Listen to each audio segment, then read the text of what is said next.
how to fix the holes in our ozone layer. You don't know how to bring the salmon back up a dead stream. You don't know how to bring back an animal now extinct. And you can't bring back the forest that once grew where there is now a desert. You have ignored us in the past and you will ignore us again.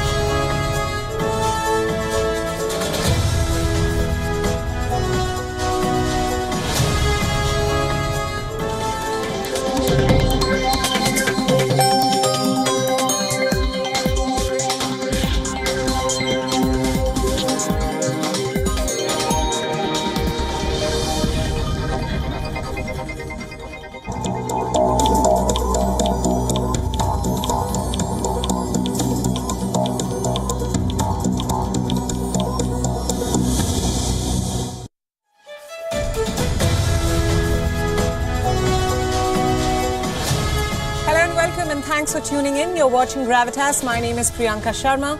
Here's our show for tonight.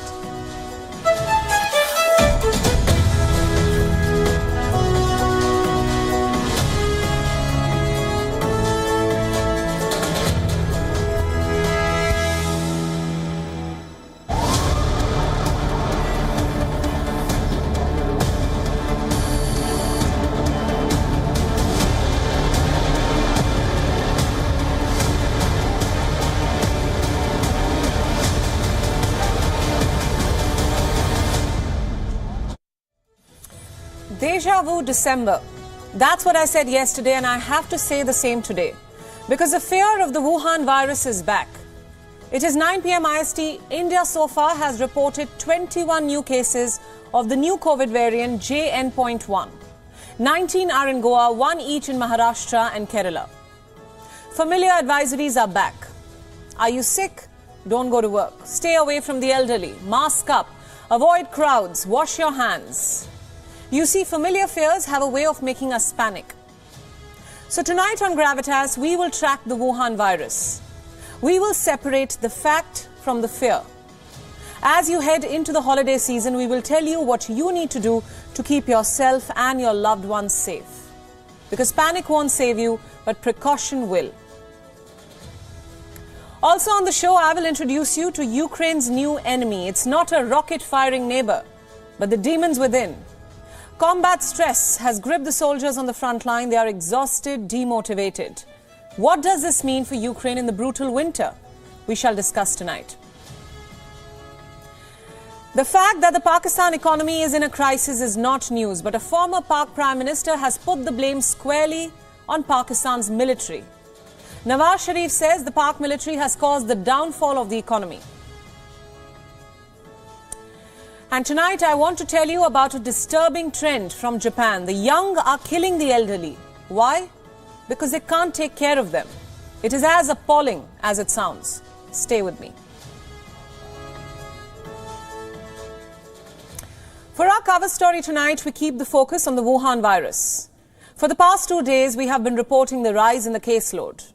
Well, today we have figures that will make you reach out for your masks once again.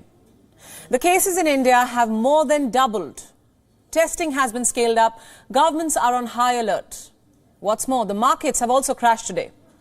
Clearly, this new variant of the Wuhan virus, called the JN.1, has become a major cause of concern. And the World Health Organization agrees. It has classified it as a variant of interest.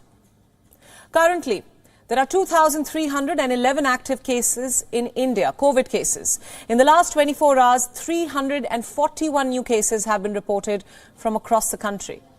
In the southern Indian city of Bengaluru, one person has reportedly died due to this new variant. Here's what we know about the new strain of the Wuhan virus. It was initially identified in Europe's Luxembourg, then in England, Iceland, France, the United States and China. It is a descendant of the Pirola variant, which has its origins in the Omicron subvariant. In India, the first case of the JN.1 was detected on December the 8th in Kerala. The symptoms of JN.1 are generally mild to moderate. They may include fever, a runny nose, sore throat, and headaches. Most patients also experience mild upper respiratory symptoms, symptoms that typically improve within the 4 to 5 days. A sudden loss of appetite coupled with other formerly known COVID-19 symptoms has been highlighted as a potential indication of JN.1. In certain rare cases, the JN.1 variant may also lead to gastrointestinal problems, leading to alterations in digestive health. In short, some of the most basic tasks may feel draining. If you have these symptoms, seek medical help immediately. According to the US Centers for Disease Control and Prevention, the surge in JN.1 cases suggests that it may be more transmissible when compared to other COVID-19 strains. The Indian government is concerned. Indian Health Minister Dr. Mansukh Mandavia held a high-level meeting today. He stressed on the importance of being prepared, alert, instead of living with fear and panic. The Indian Health Minister urged states to ensure preventive measures are taken, ahead of winter festivities especially. He says, and I quote, "There should be no laxity in our preparation. Health is not an area for any kind of politics." But the question is this new COVID variant life-threatening? Experts say it is too soon to say. Preliminary findings indicate that the JN.1 may not be more severe than earlier variations of the Wuhan virus. But more research is needed in order to fully understand the behavior of this new virus variant. Monitoring its transmissibility as well as its impact on immunity is therefore the key. And that's what the Indian government is focusing on as of now.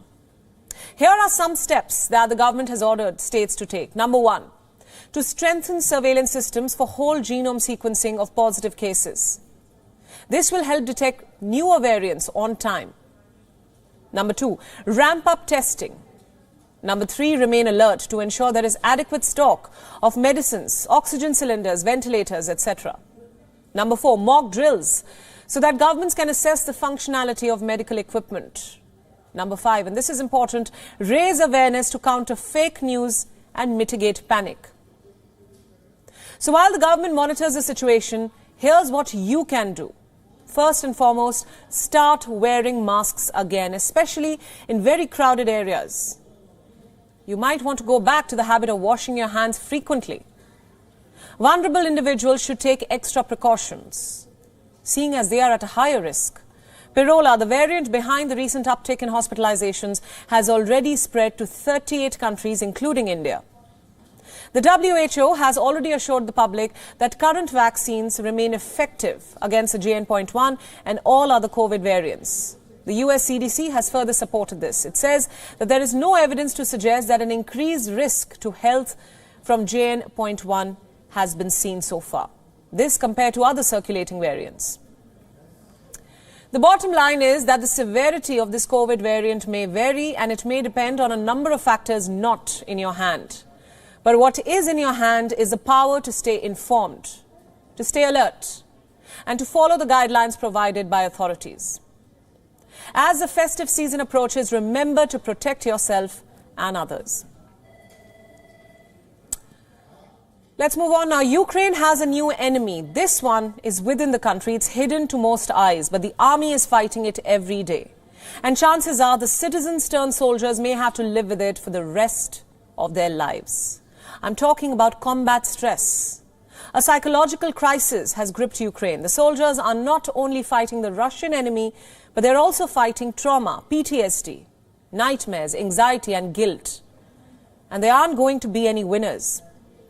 When Russia invaded Ukraine, Ukrainian President Zelensky demanded all hands on deck. Men aged 18 to 60 were called to serve the country, to fight a war that oligarchs had started. Those who were interested enlisted during the first 6 months of this war.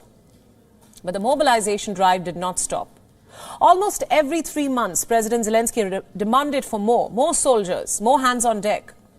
He asked for more citizens to turn into warriors. Once conscripted, these new soldiers would get a few weeks of training, and then they would be thrown on the front line. Just yesterday, these people were teachers, artists, poets, engineers. They were just like you and me, but today they have taken up arms. They've forced to take up arms. Just how many Ukrainians have been mobilized so far? Some reports estimate anywhere between 400,000 and 700,000. Earlier in the week, Kyiv's military intelligence chief said that there are 1.1 million people in the Ukrainian armed forces. He also warned that nobody can escape mobilization. And guess what? Now President Zelensky has announced that the army needs 500,000 more troops. 500,000. From where? How is Ukraine going to produce so many soldiers? Those enlisted are already suffering.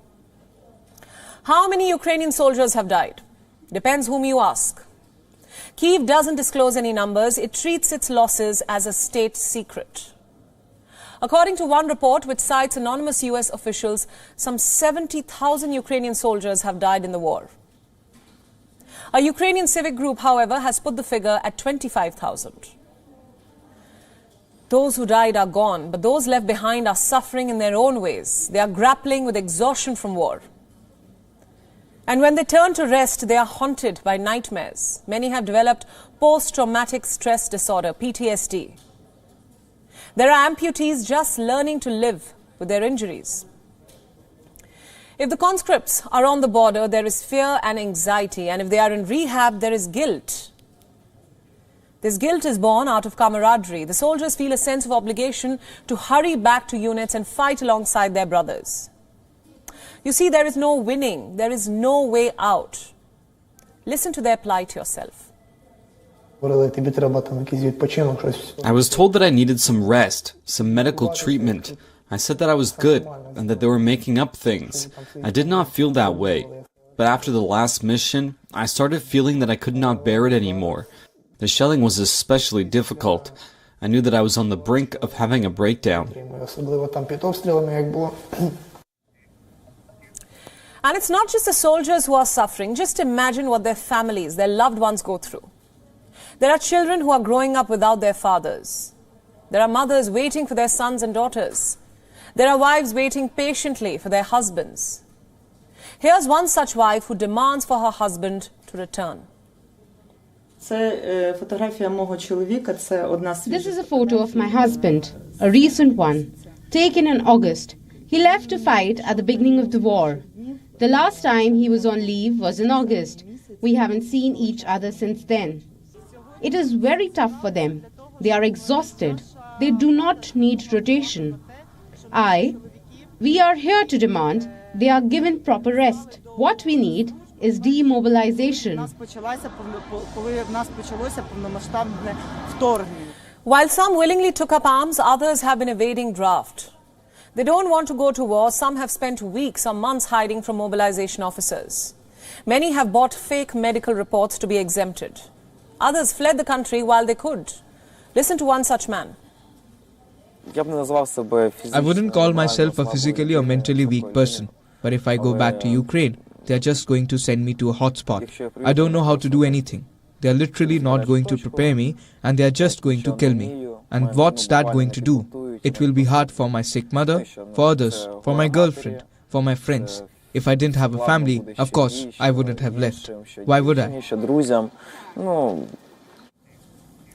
While some were able to escape conscription, others are being forced into it. Recruiting officers are becoming increasingly aggressive. They want to replenish the ranks no matter what it takes. There have been instances when they have pulled men off the streets and whisked them to recruiting centers. They have used intimidation, physical force, even confiscated passports, snatched people from their jobs, and in at least one particular case tried to send a mentally disabled person to military training. That's what reports say. These tactics aren't only aimed at draft dodgers. They're also targeting men who would ordinarily be exempt from service. The aggressive methods go well beyond the scope of recruiters' authority, and in some cases it is illegal. Recruiters are not empowered to detain civilians, let alone force them into conscription. Men who receive draft notices are supposed to report to recruitment officers, not the other way around. Amid this chaos and brutality, what is Zelensky's latest announcement going to do? 500,000 more conscripts. That's what he wants. From what it seems, it's only going to feed into the aggression. His own spy chief has admitted that forced conscriptions have failed on the front line. So what is the use anyway? And speaking of unending wars, let's talk about Pakistan. It is in crisis mode. It's so bad that Bangladesh is now twice as rich as Pakistan. The country remains in the throes of multiple crises. Economic, political, and security challenges have piled up, even as the country goes to polls next year. But can Pakistan acknowledge it has created its own problems? Today, a rare admission has come from within. Pakistan's former Prime Minister Nawaz Sharif has admitted that neither India nor the United States are to blame for Pakistan's economic downfall. So who's to blame? He says the powerful military establishment in the country is at the root cause of the country's problems. He aptly said, "We shot ourselves in our own foot." Nawaz Sharif, who is eyeing an unprecedented fourth term as Pak Prime Minister, launched a scathing tirade against the Pak military. He blamed them for rigging the 2018 elections, for exacerbating the suffering of the common man, and for causing the eventual downfall of the Pak economy. What's more, he castigated the judges of the country for legitimizing military dictators. Let me quote him. "The judges garland them, that is military dictators, and legitimize their rule when they break the constitution. When it comes to a prime minister, the judges stamp his ouster. The judges also approve the act of dissolution of the parliament. Why?" Nawaz Sharif's statement comes at a time of political turmoil in Pakistan. The country will hold general elections on 8th of February next year. But uncertainty lingers. Will the elections be held on the appointed date, or will they be postponed? Can an election usher in stability, much needed stability, in a country which is currently plagued by multiple crises? I ask these questions because civil-military tensions are high as of now. The economy is in a shambles. The balance of payment situation is stressful, to say the least. Remember, Pakistan has onerous debt obligations, and it is only expected to get worse. Just look at the speed at which loans are being taken just to run the government. And who's to blame for all this? The Pak military establishment. Decades of military rule has led to the crisis unfolding in the country right now. Remember, the Pakistani military is in virtually every domain of policymaking and implementation. What does this mean? It means political space for the civilian government is extremely constricted. Therefore, going into 2024, there isn't going to be much to be hopeful about as far as Pakistan is concerned. There is one takeaway from all this. Nawaz Sharif has clearly signaled his intention to take head-on the Pakistan military establishment. But there is one more takeaway from his statement. This is the first time any political leader in Pakistan has so openly challenged the Pakistani military. Will it translate to actual fighting? Will other politicians in his party do the same? Or will they all go back to doing what they do best? Quietly follow the military's orders. We will have to wait and watch. Our next story tonight comes from Japan, and before I dive into the details, I want to warn you. This story will leave you shocked, appalled, perhaps even dejected, because it is an indicator of where we're headed as a society. Do you know what people in Japan are doing? They're killing their parents. They're murdering the elderly. Why? Because they can't take care of them. There's a term for it, caregiver fatigue. So exhausted are the young in Japan that they're killing their parents. Japan is now grappling with high rates of carer killings. I'm not exaggerating. Reports suggest that Japan's healthcare system is at breaking point. The pandemic put a lot of stress on healthcare workers all over the world. But in Japan in particular, the situation is far worse. It's not news that a record 29.1% of Japan's population is now above retirement age. But a new study says every 8 days in the decade to 2021, an average of one elderly person was killed by a family member. Let that sink in. The study finds that young family members are killing a relative they were forced to care for in their old age. And later, the killer would commit suicide. Like I said, this story is morbid, to say the least. Caregiver fatigue is leading people to murder their own family. This fatigue was compounded during the pandemic, where the elderly required special care, immediate attention. And as we saw globally, when healthcare failed during the pandemic, it was the family which had to look after their own. What would otherwise be a task born out of love or duty is now an obligation in Japan. Here are some alarming statistics. The author of this study used media sources to identify 443 deaths in 437 cases of murder or suicide, specifically among the elderly. Among the deaths in the 10 years to 2021, 13 cases involved a sibling killing a brother or sister. 7 involved a grandchild killing a grandparent. Children of the elderly carried out 206 attacks. Why? Because they couldn't bear the burden of looking after their parents. Let me recount some incidents. Last week, the police in Tokyo arrested an 86-year-old man. He had strangled his ailing 81-year-old wife with his bare hands. He was too tired of looking after her, he said. His sons were at work when their father strangled their mum. There have been more cases, more incidents of ailing parents abandoned on park benches. The elderly left to die in the cold, scammed of their life savings even. We've all heard about Japan's graying population, where 1 in 10 is now 80 years or older. The country's birth rate continues to drop, and the elderly are being killed because they are considered a burden too heavy to bear. It gets worse. The study says that there are likely many more undocumented incidents related to stress. What stress? The stress of looking after a sick relative. The emotional toll of looking after an ailing spouse, a sick grandparent, an unwell uncle. So, the easiest way to solve this problem? Kill them. Have you heard of the term ubasute? It is an ancient and rare practice in Japan. Some call it mythical. The elderly were taken to the mountains and abandoned. They were dumped in a forest and left to fend for themselves because there was not enough food for them. But this modern murder is playing out right before our eyes now. Let's move on to some good news now. An 8-year-old Indian origin chess queen is grabbing all the headlines. Bodhana Sivanandan's recent feats have amazed the chess world. They have taken Europe by storm. Take a look at her story.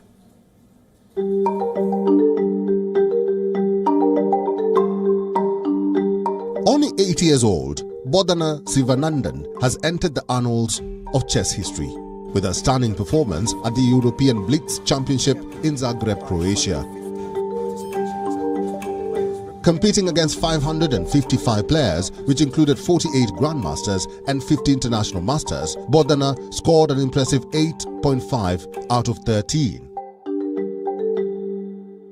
It was arguably the best ever result by an under-10 girl. Her achievement echoes that of the legendary Hungarian chess player Judit Polgár, who debuted internationally at the New York Open in 1986 at only the age of 9. She won the unrated section with 7.5 out of 8. Like Judit Polgár, Bodhana Sivanandan's performance has upped the standards in this game of wits. During this tournament, Bodhana defeated, among others, international master Laureen de Costa, marking her first victory over an international master. Laureen de Costa, although in a winning position, ran out of time, a turn of events that reflects the unpredictable nature of blitz chess.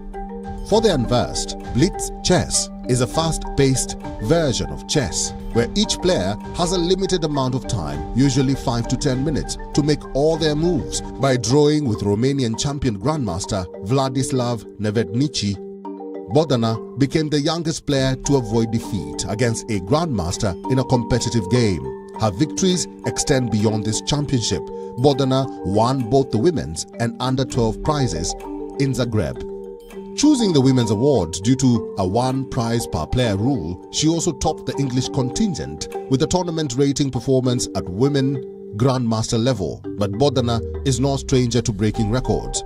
Her sweep of 33 games in the 2023 World Under-8 Girls Championships is unparalleled. She tied for the English Women's Open Blitz title at the age of 7. Bodhana was second in the United Kingdom's Open Blitz at the age of 8. Her matches, including one against former British champion Peter Lee, have attracted thousands of viewers online. Supported by the John Robinson Youth Chess Trust and biotech company E Therapeutics, Bodhana's journey is by no means a solo one. Her coach, former world semi-finalist John Spielman, and mentor Ali Moltzavi have been instrumental in her rise. Bodhana excels in 3-minute and 5-minute blitz, which is a path followed by many chess greats. Her aspirations? To become a grandmaster and compete for the Women's World Championship. Bodhana Sivanandan is a name we might soon see etched among the legends of chess. With her talent and ambition, the skies is always the limit. Bureau Report, WION, World is One.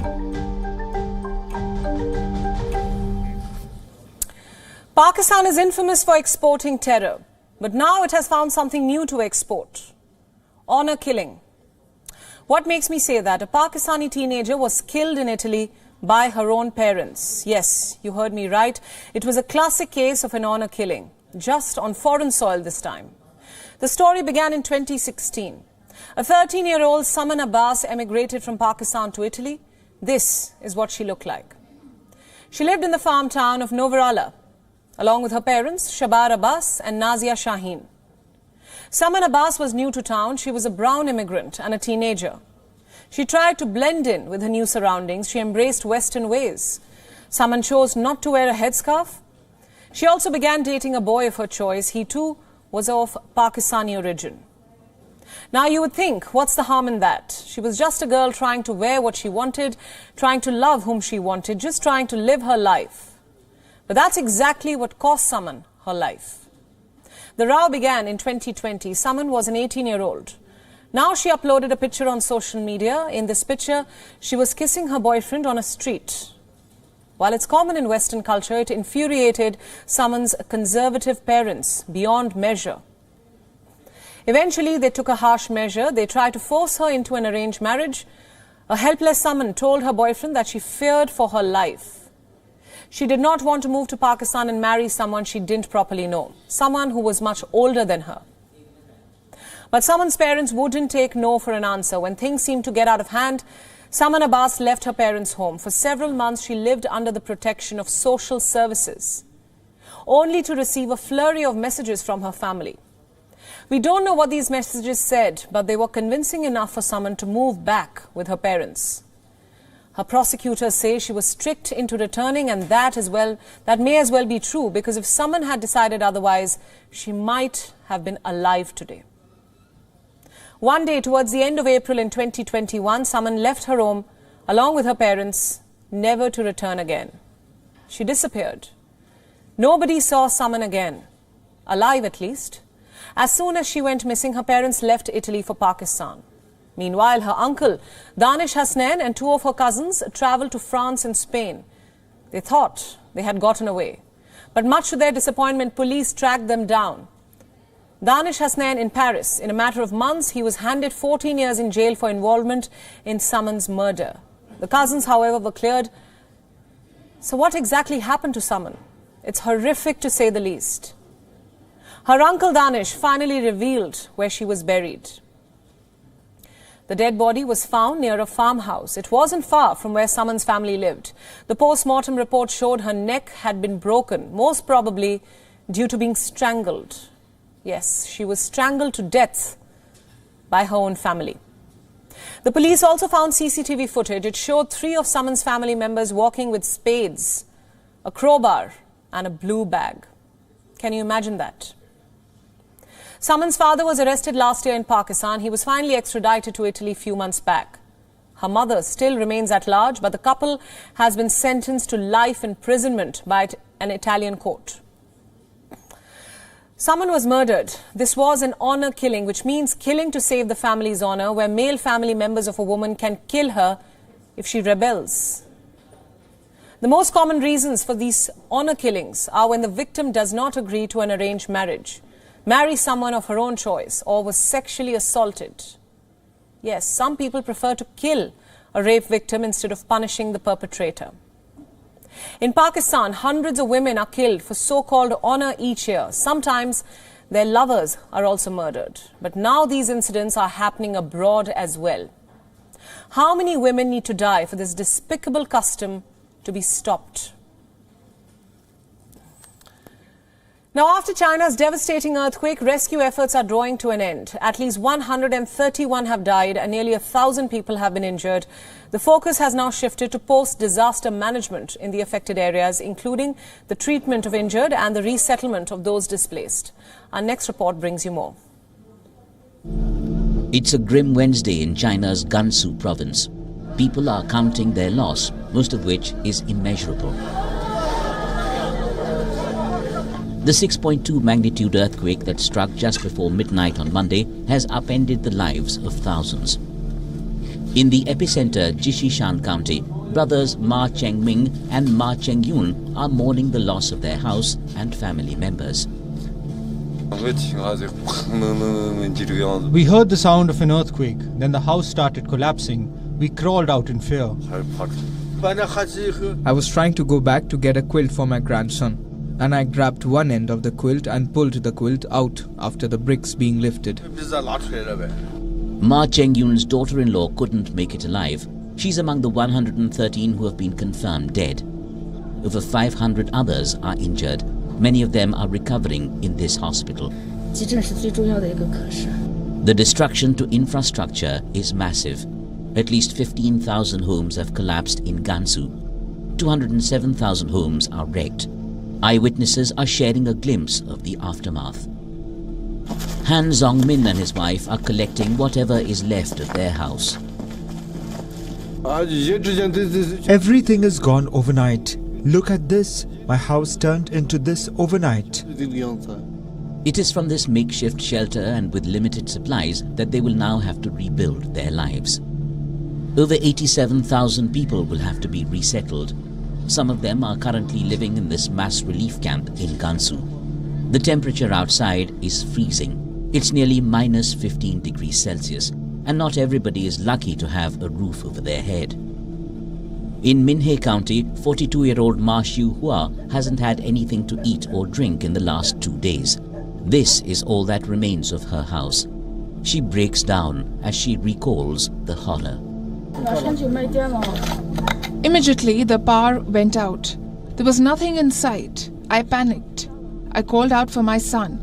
Called my son's name. There was no response.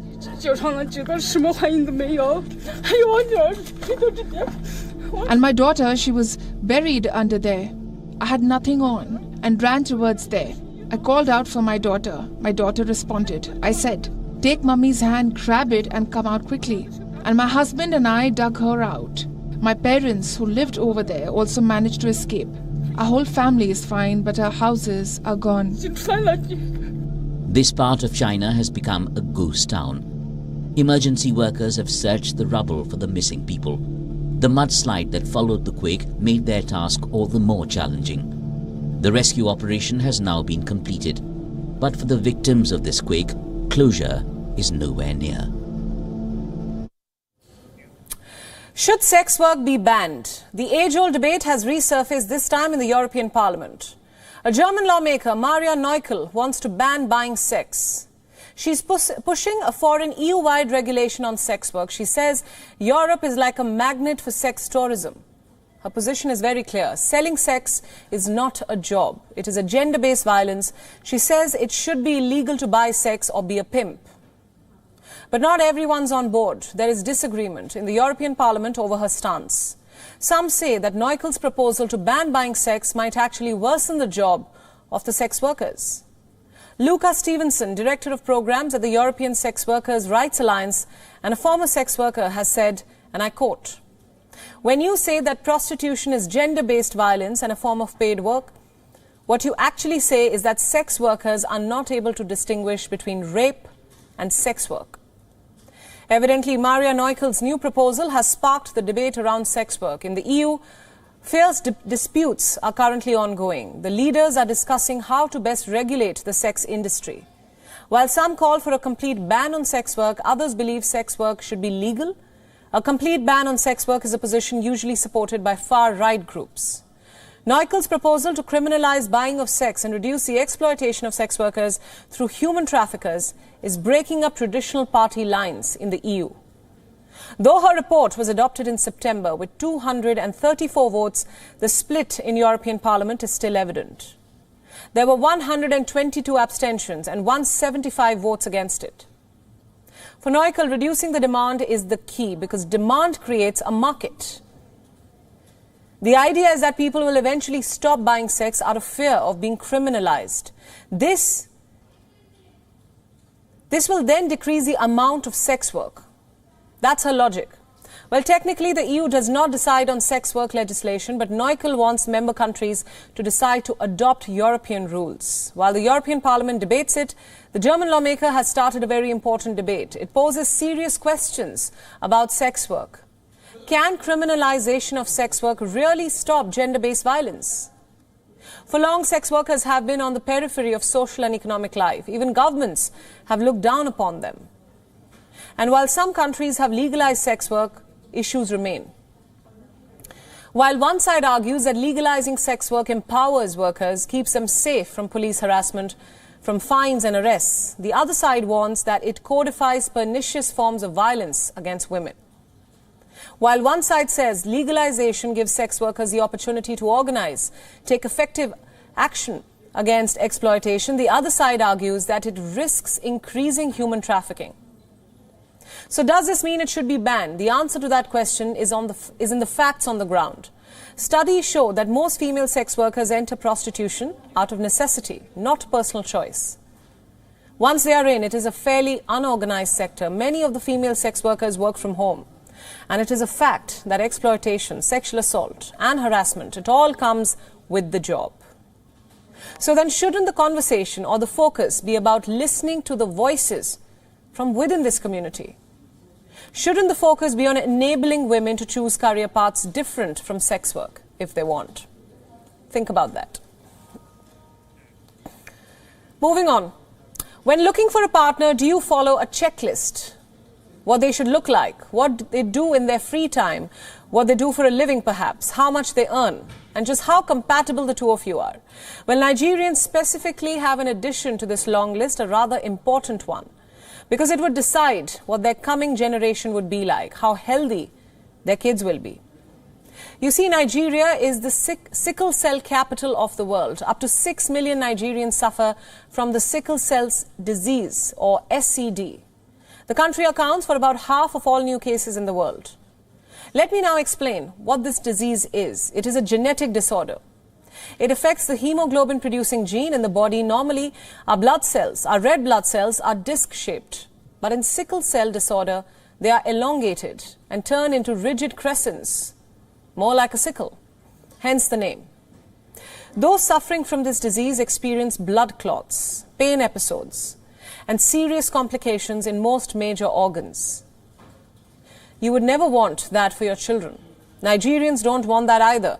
But due to how common the disease is, they have to think twice before marrying anyone or having kids, because there's a good chance that they would pass it on to their babies. This is how it works. As I told you, 6 million Nigerians suffer from sickle cell disease, but millions more are carriers. As in, they don't have the disorder, but they carry the gene that causes it.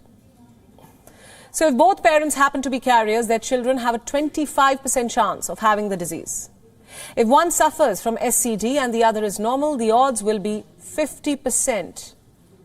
If both parents are carriers, all of their kids will also be carriers. But the worst combination of all is a sickler and a carrier. They have a 50% chance of producing a baby with the disease, and 50% of producing a carrier, meaning all of their babies are going to have SCD in some way. Grim, isn't it? Due to the prevalence of the disorder, it has now become very common among Nigerians to get tested. Most of them know if they are suffering from SCD or at least carrying it. But here's the thing, determining the presence of the disease is one thing, puzzling out its implications is another. You see, prenatal testing is rare in the country. Abortions, in many cases, are illegal. When a differently able child is conceived, it will most likely be brought into the world. So what is the way out?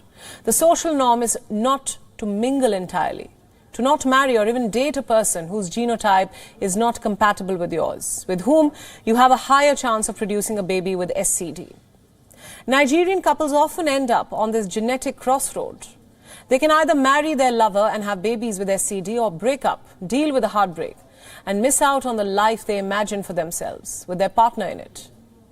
Sickle cell disease is not a death sentence, but it is usually a life sentence. It has two effective treatments. One is bone marrow transplant, another is gene editing. But both are out of reach for ordinary people in Nigeria. Most Nigerians with SCD must deal with episodes of severe pain. They have to buy expensive medication all their lives, seek out specialists, and most importantly, confront the stigma. This includes obstacles to someday starting a family of their own. We now delve into a development that's reshaping the political landscape of Europe, the surge of the far right. We begin in France, where a new immigration law is sparking debate and raising eyebrows. This is part of a broader European trend. Take a look. La guerre durera 10 ans. In France, President Emmanuel Macron's centrist government has passed a stringent immigration bill, viewed by many as a nod to far-right ideologies. Marine Le Pen, a well-known far-right leader in the country, has called it an ideological victory. The law introduces tough measures like reduced welfare for foreigners, stricter rules for foreign students, and even makes citizenship harder to obtain for children born in France to non-nationals. This move has revealed fractures within Macron's own centrist party, as many members of parliament voted against or abstained.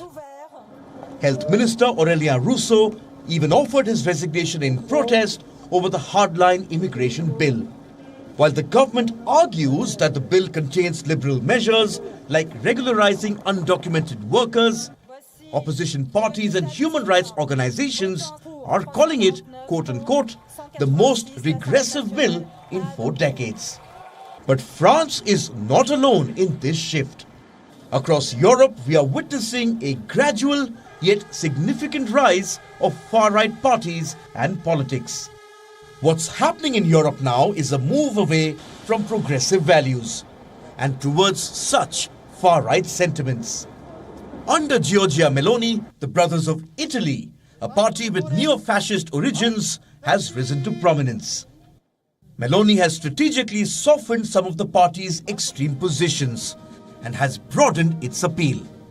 This tactic of moderation, while maintaining a core far-right agenda, has been a key factor in the party's success. The Vox party in Spain, known for its nationalist and conservative Catholic stance, has become a considerable political force. Vox has tapped into public discontent over issues like immigration and national identity. It's gaining traction in regions and influencing national power dynamics.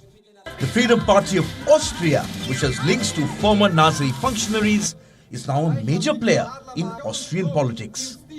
The party's outspoken pro-Moscow views and hardline stance on immigration have resonated with a significant portion of the electorate.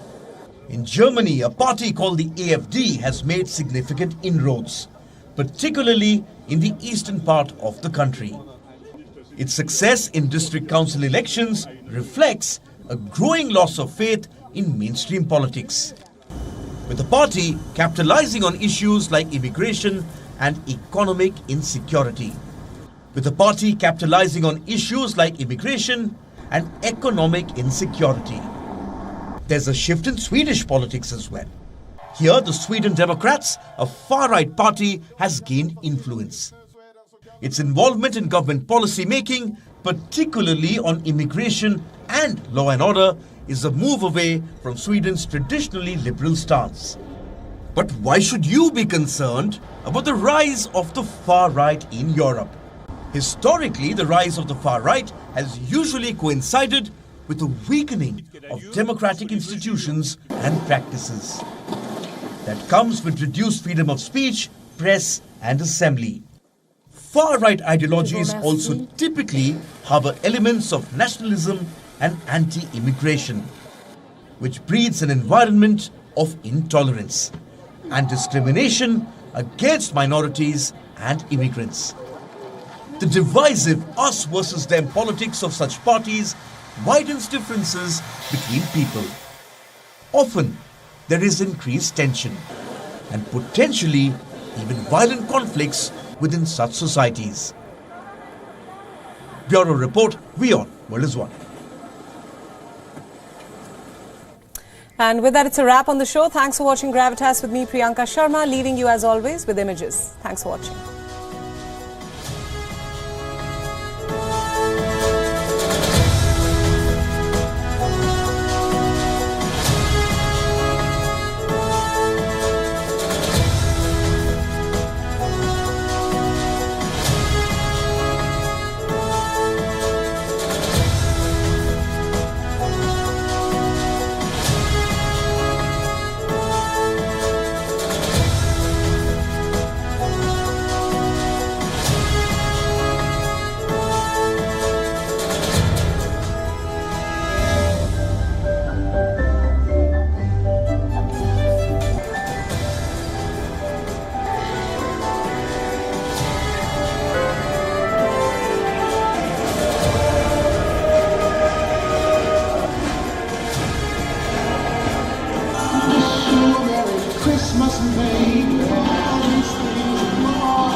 WION, India's global voice, the channel that brings.